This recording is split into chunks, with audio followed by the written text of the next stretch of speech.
দীর্ঘদিন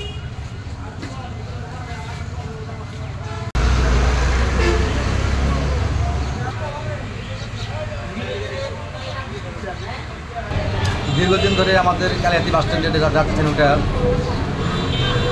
একদম মানে কি আর বলবো যে এত ঝুঁকিপূর্ণভাবে এখানে আমরা মানে যাত্রী আছে, এখানে সর্বসময় লোকজন থাকে, কখন ছাদ ধসে পড়ে একটা বড় রকম দুর্ঘটনা ঘটে এটা মানে বলতে পারতেছি না। আর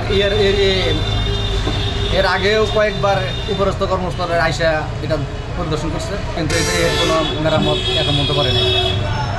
তাই আমরা চাই যে দ্রুততম এটা সংস্কার করে আমাদের একটা নতুন একটা রাজধানীর ব্যবস্থা করে দেওয়া। সম্পর্কে আমিও অবগত হয়েছি। আমি সংশ্লিষ্ট কর্তৃপক্ষ, বিশেষ করে নুরসান হাইওয়ে এবং জেলা পরিষদের সংশ্লিষ্ট বিভিন্ন কর্মকর্তাদের সাথে কথা বলেছি। ওনারা আশ্বাস দিয়েছেন অতি দ্রুত এই বিষয়ে প্রয়োজনীয় ব্যবস্থা গ্রহণ করবে। কালিয়াতি বাস স্ট্যান্ডে একটি জরাজীর্ণ যাত্রী সামনে রয়েছে।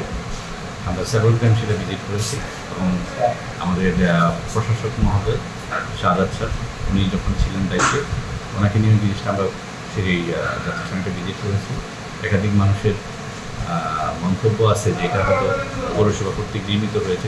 আসলে এটা পৌরসভা কর্তৃক নির্মিত না, এটা জেলা পরিষদ, এটা জায়গাটা হলো সরকারি জনপথে। এই ধরনের আমাদের সঠিক কোনো তথ্য নেই, তো এই বিষয়টি ঝুঁকিপূর্ণ। আমরা প্রশাসন মহলকে জানিয়েছি যাতে এটা দ্রুত এটা ভেঙে ফেলে এখানে নতুন করে কোনো যাত্রী শ্রেণী করা হয়। এই জন্য আমি জেলা প্রশাসক মহোদয় এবং কর্তৃপক্ষ সড়ক জনপথে তারা আছেন, তাদের দৃষ্টি আকর্ষণ করছি।